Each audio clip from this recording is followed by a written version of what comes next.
और चीज होगी वो है वोडाफोन आइडिया का एफपीओ खुलेगा 18,000 करोड़ रुपए का, जो कि देश का सबसे बड़ा एफपीओ होगा। 18 से लेकर 22 अप्रैल तक ये खुला रहेगा। और ये खबर आ रही है कि वोडाफोन आइडिया के एफपीओ में कई ग्लोबल फंड्स ने दिलचस्पी दिखाई है। कौन सी फंड्स हैं, पूरी खबर क्या है, इस पर जानकारी लेकर हमारे सहयोगी अनुराग जोशी जुड़ गए हैं। अनुराग, बताइए क्या जानकारी है आपके पास।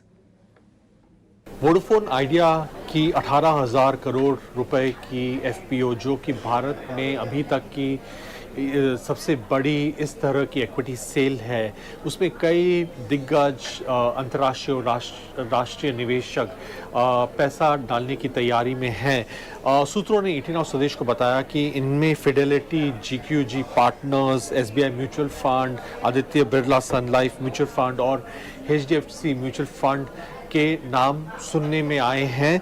और यह कंपनी ने जो उनकी एफपीओ है, उससे पहले जो इंस्टीट्यूशनल सपोर्ट है वह जुटा ली है। और यह इशू आज एंकर इन्वेस्टर्स के लिए खुली है और अप्रैल 18 से 22 तक सामान्य इन्वेस्टर्स, जिनमें पब्लिक इन्वेस्टर्स हैं शामिल हैं, उनके लिए भी खुलेगी। अभी कल ही कंपनी के मैनेजमेंट ने ये मीडिया को बताया था कि कंपनी 5,700 करोड़ रुपए से ज़्यादा जो रकम है, जो ये एफपीओ से वे उठा रही है, उसकी वो 5G रोल आउट के लिए उपयोग करेगी।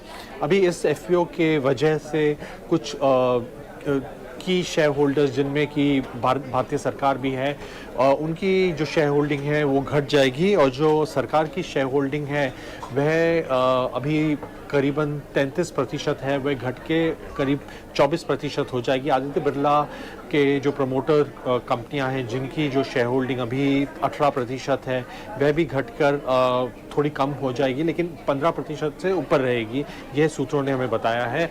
और वोडाफोन पीएलसी, जो कि यूके की कंपनी है, और उनकी 32% भागीदारी है, वह भी थोड़ी घट के कम हो जाएगी। ठीक है, तो बड़े फंड्स हैं, HDFC MF, Fidelity, GQG partners. Domestic funds की बात करें तो HDFC MF, Motilal Oswal MF, ये तमाम इसमें पैसे लगाएंगे, एफपीओ को सब्सक्राइब करेंगे।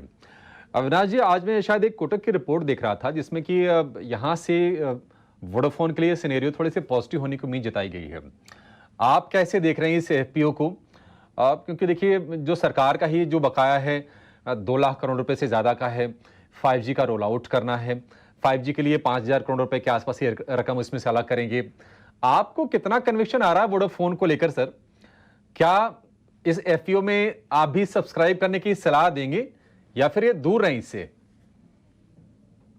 अभिषेक जी, मुझे लग रहा है कि देखिए, इशू में बस तो बहुत है मार्केट में, क्योंकि जैसे आपने कहा कि काफी बड़े इंटरनेशनल फंड्स, डोमेस्टिक फंड्स इसमें पैसा लगाने की बात कर रहे हैं, क्योंकि लोगों को लगता है कि इस भाव से डाउनसाइड बहुत कम है। आई थिंक यही एक व्यू पॉइंट है, क्योंकि अगर हम कंपनी के फंडामेंटल्स देखें तो हर क्वार्टर में ये कंपनी करीबन 3,000 करोड़ का लॉस रिकॉर्ड कर रही है।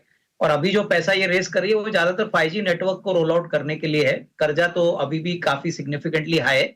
तो मेरे ख्याल से देखिए, लिस्टिंग गेन में कोई बड़ी उम्मीद रखना जरा डिफिकल्ट होगा, क्योंकि इक्विटी बेस और बढ़ जाएगा।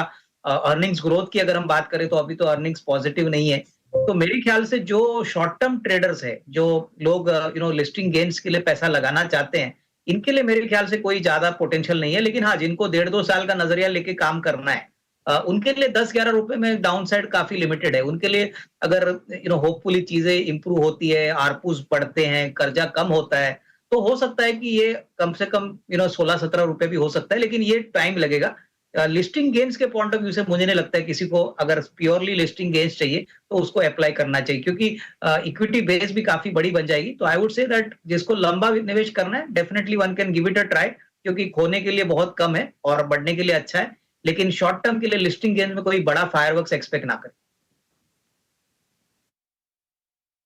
शॉर्ट टर्म में बहुत उम्मीदें ना पा लिया आप वोडाफोन की एफपीओ से, लेकिन अगर आपको लंबी अवधि का प्ले रखना है 1.5 से 2 साल का, क्योंकि सरकार भी चाहती है कि कम से कम 3 प्लेयर इस इंडस्ट्री में रहें, और कंपनी भी इंटेंट दिखा रही है फंड रेज करके, 5G की बातचीत करके, उसके चलते थोड़े से आपके लिए अपॉर्चुनिटी बढ़ेंगे, खोने को ज़्यादा कुछ नहीं है, डाउन साइड इसमें लिमिटेड है वोडाफोन आइडिया के शेयर में।